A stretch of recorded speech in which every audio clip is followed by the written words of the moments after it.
Hey, we are back with another free motion quilting tutorial, and today I'm going to be free motion quilting my Bohippian quilt pillow. So pretty small project, and I'm actually a little bit nervous because I don't want to mess this up. I worked really hard on this, and it's all handwork, and you know, I want to do a good job, so hopefully I will. I'm going to be doing a little bit of ruler work. I plan on doing some ruler work around these edges, just kind of to add some definition to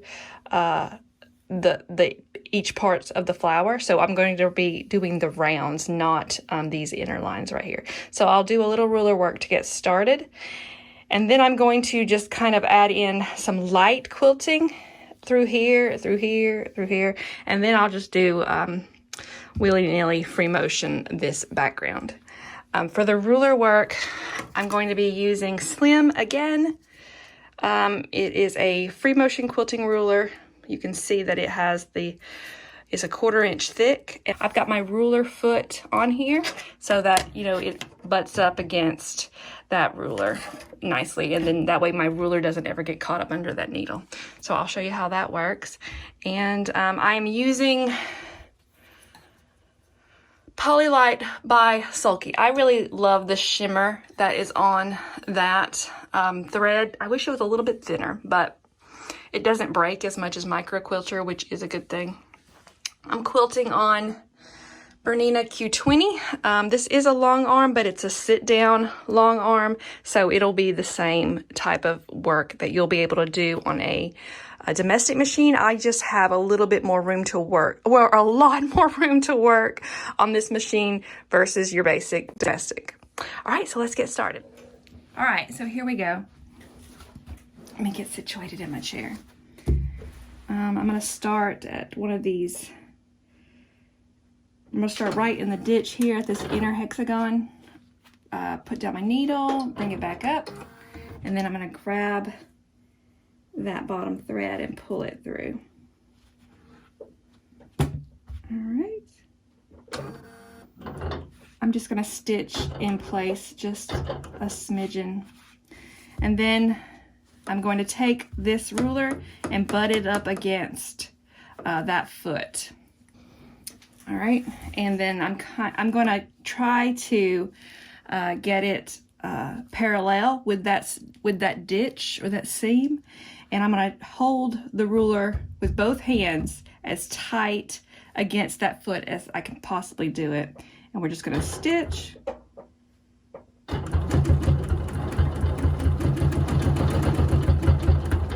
All right, and then I'm gonna turn this way and do the same thing. If I get out of the ditch a little bit, I'm gonna live with it, but I'm trying to get it in the ditch.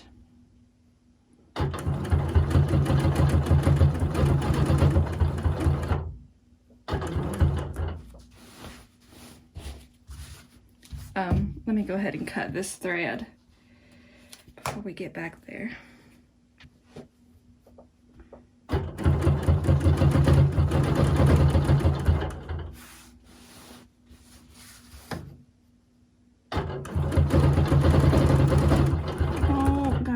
A little bit that time.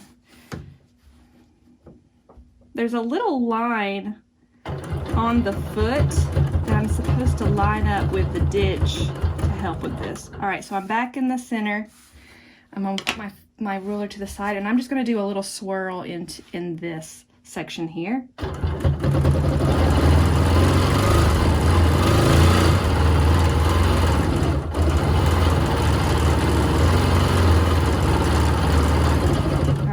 Stitch in place a little bit and then cut that thread.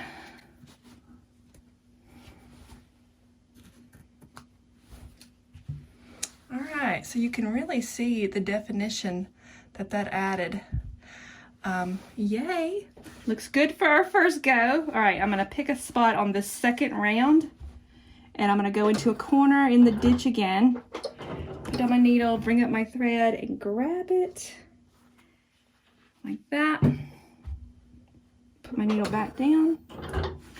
I'm going to stitch in place just a smidgen. Bring out my ruler again, and then I'm going to go around this between the orange and the peach. So here we go.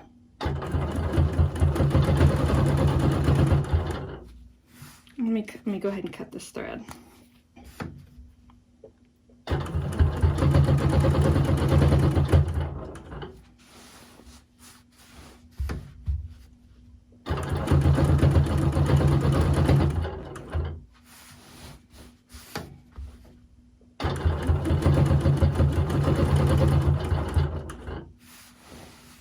Let me go one more stitch. I didn't quite get there. Doing ruler work on like this is hard, but if you stay with it, it really does get easier. I can't believe how far I've come from that first experience with ruler work. It was really bad, like really bad. And it's every time I do it, I just get a little bit better at it. So I wish I had more time to spend doing it a lot, but we do what we can.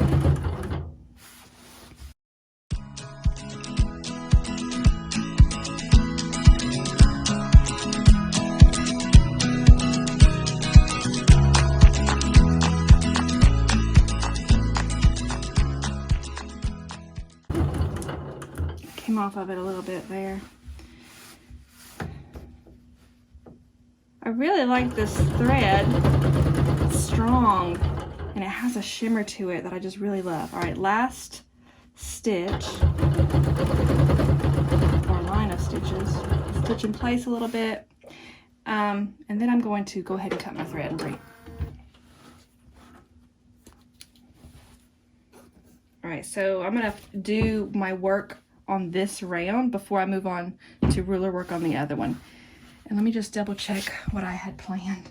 All right, so I'm just gonna do some little loopies, very, very basic. I'm trying to keep the quilting light so that when I get all this quilted, this flower will kind of pop off. So let me go back into this ditch and at the corner of one of these orange hexagons, bring my thread back up and grab it. All right, I'm gonna stitch in place just a little bit. Okay, and then I'm gonna try to make these loops consistent in size, but I know who I am and consistency is tough, especially free motion. So if they don't match up, I'm not gonna give myself a hard time. All right, here we go. All right, here we go. No, here we really go. All right.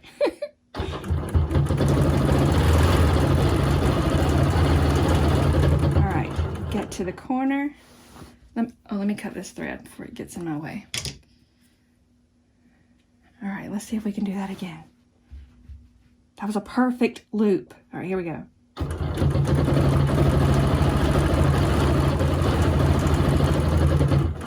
Not terrible. Okay.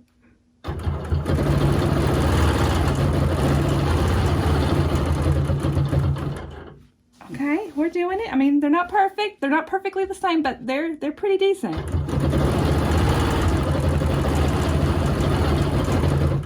That one's a bit short. Spoke too soon. Here we go.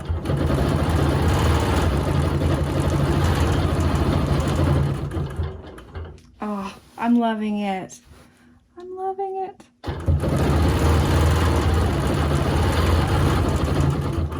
All right, I'm gonna stitch in place just a little bit. Cut my thread. Cut the thread on the back. I always feel like I'm always in the learning phase of free motion because you're never at the end of this journey. There's always more to learn. All right, hopefully you can really see that definition that this round has. It'll be even better when I wash this, but so that's what I wanted it to look like. I hope you can see that. All right, let's get back to our ruler work. We have one more round of this. So I'm gonna pick a corner, put my needle down. Uh-oh, I think I accidentally did a stitch. Bring the thread up. No, I'm good. All right. right. Go back down. Do a couple of stitches in place. Okay. So I'm just going to get busy doing this.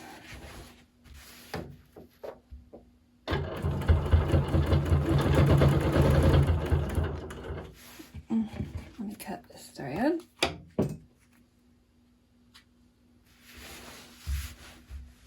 And when I use the ruler with my one hand, I'm still holding it, you know, I'm holding the top of the ruler and the bottom of the ruler just because they it shifts sometimes, and that's how I get off of my ditch. But the ruler has these little grippies on the back, so it's a great ruler. I love it.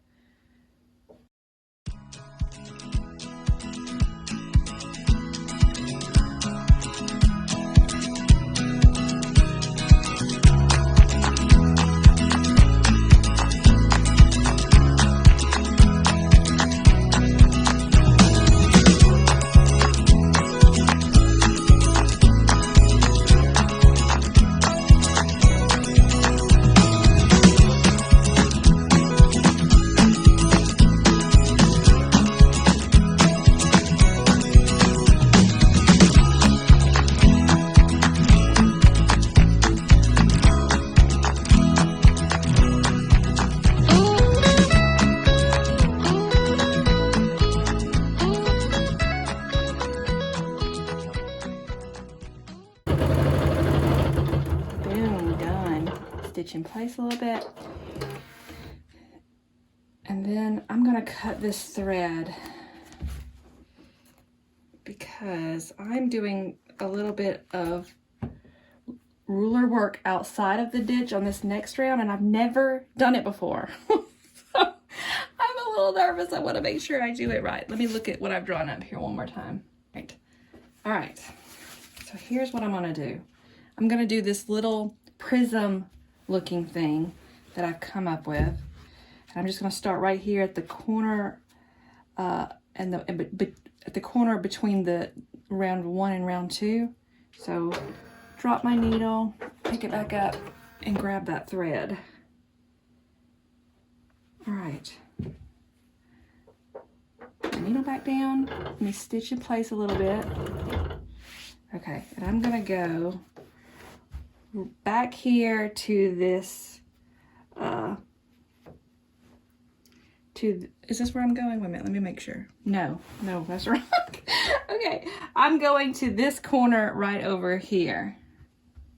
All right, so let me just make sure I got my ruler in the right place. All right, here I go. Please don't let me have to pull out these stitches.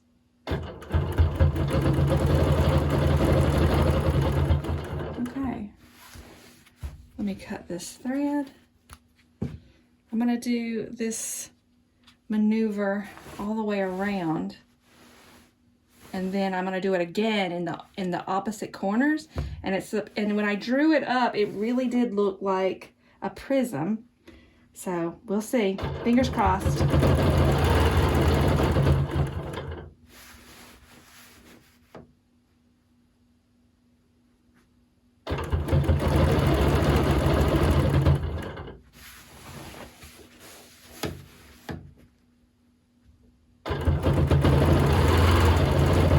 Eyeballing where I place that ruler since I don't have any guidelines to use. What am I doing? Yeah. But my eyeballs are pretty good.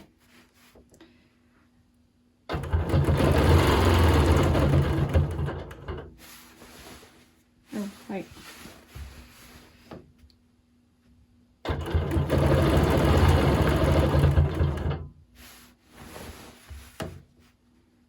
I'm kind of placing the ruler a 1/4 inch from where I think the corner is. So it's not that hard to guesstimate it.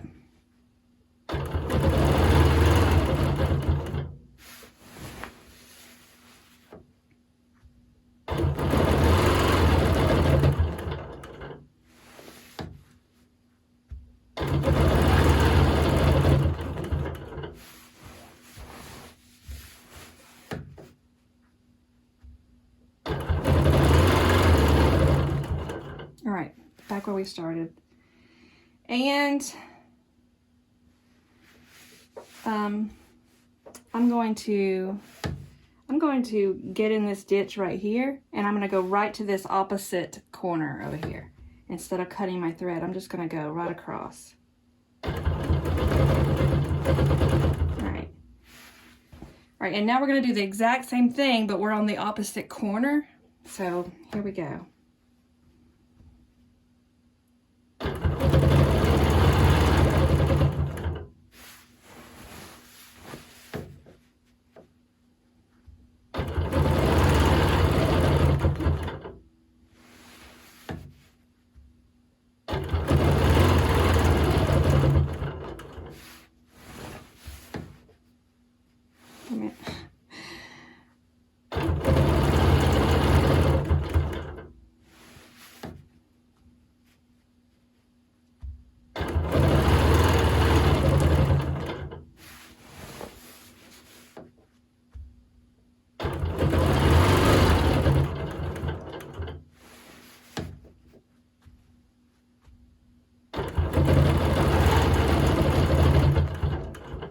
This is actually working out to be easier than stitching in the ditch.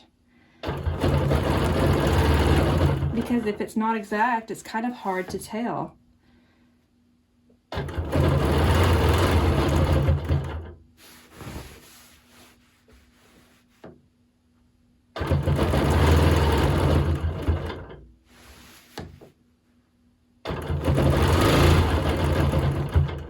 All right, one more.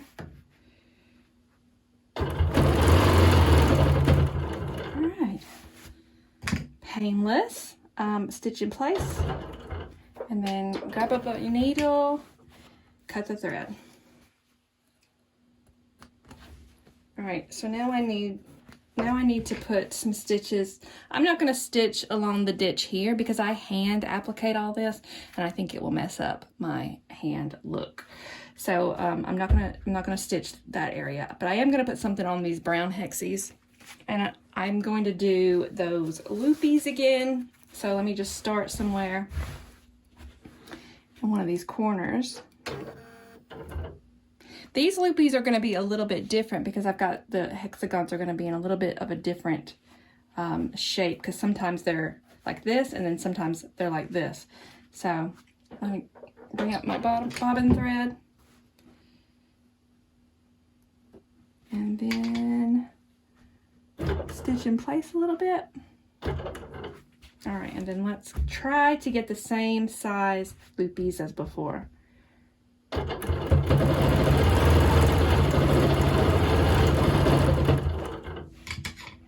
my thread.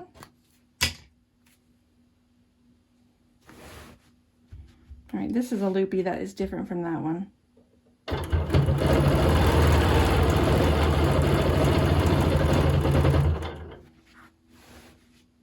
Okay.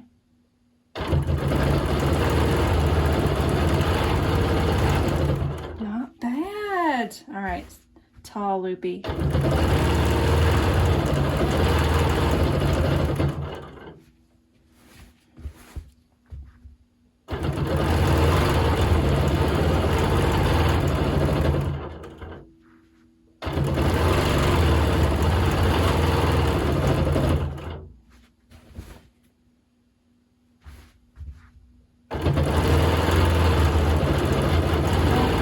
Too tall, way too tall.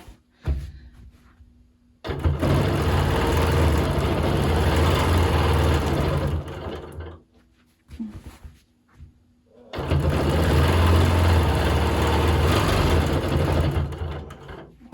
not even going to say that one. That one was pretty bad.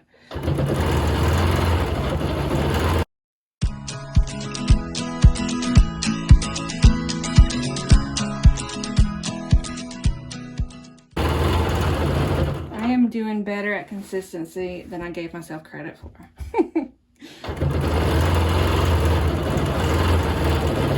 I think sometimes, like, we try to doubt ourselves a little extra so that when we do mess up, we'd be like, well, see, I told you I mess up. When really me, it might be okay for me to have a little bit more confidence since I do this all the time. I don't know why I have to act out of sorts every time I do something I've never done before. As far as this particular design. All right, I'm stitch in place. I'm back at the beginning. And then I'm gonna cut this thread. And now we have the very easy, simple part of the background. And I like heavy quilting or dense quilting in backgrounds because it really makes everything else pop.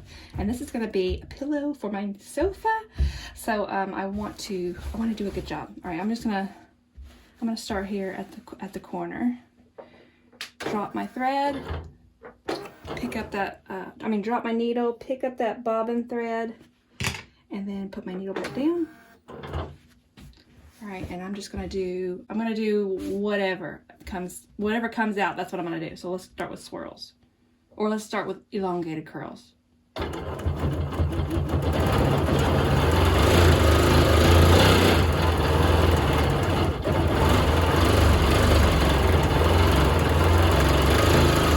It's a little bit bigger than I wanted, but we'll go with it.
Wish that I could get better at consistent swirls quicker because it's taking a really long time, and when they're wonky like this, it just really irks me because I've been doing it so long and they're still coming out wonky.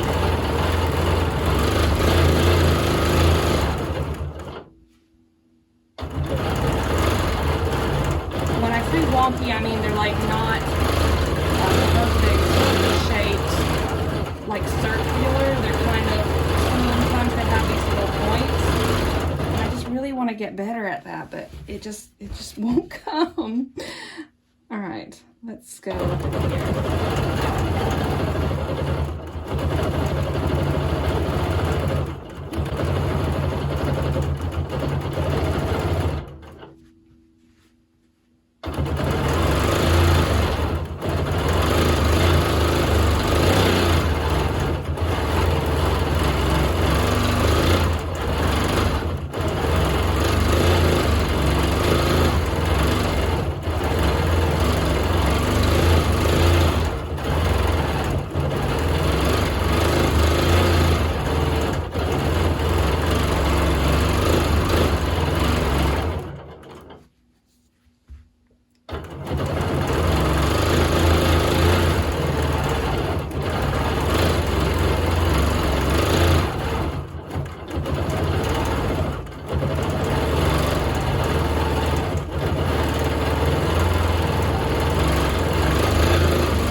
Pretty decent.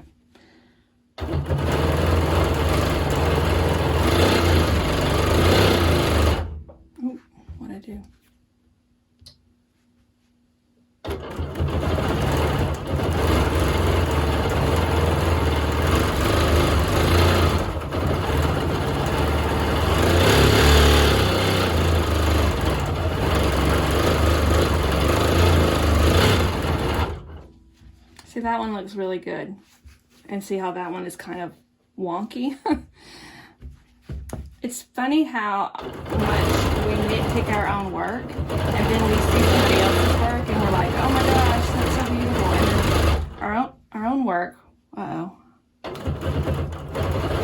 just kind of, it's never good enough. I wonder what that's about.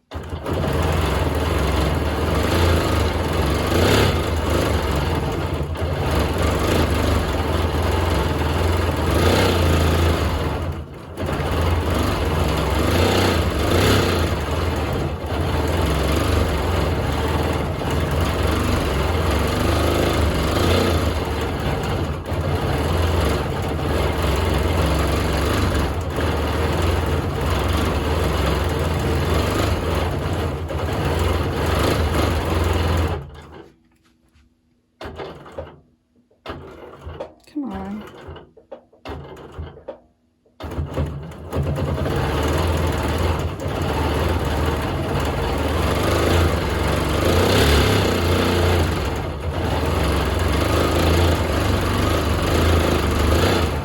Uh-oh. Little fuzzball.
Thread broke.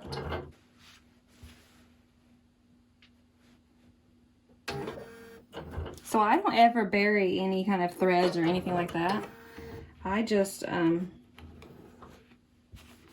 put the needle back down where the thread broke at, and then stitch over it.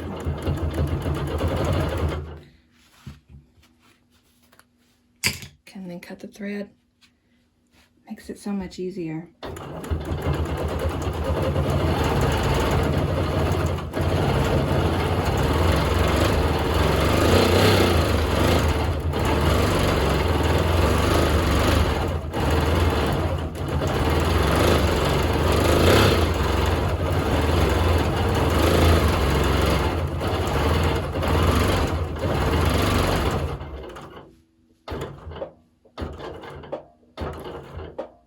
It does that sometimes.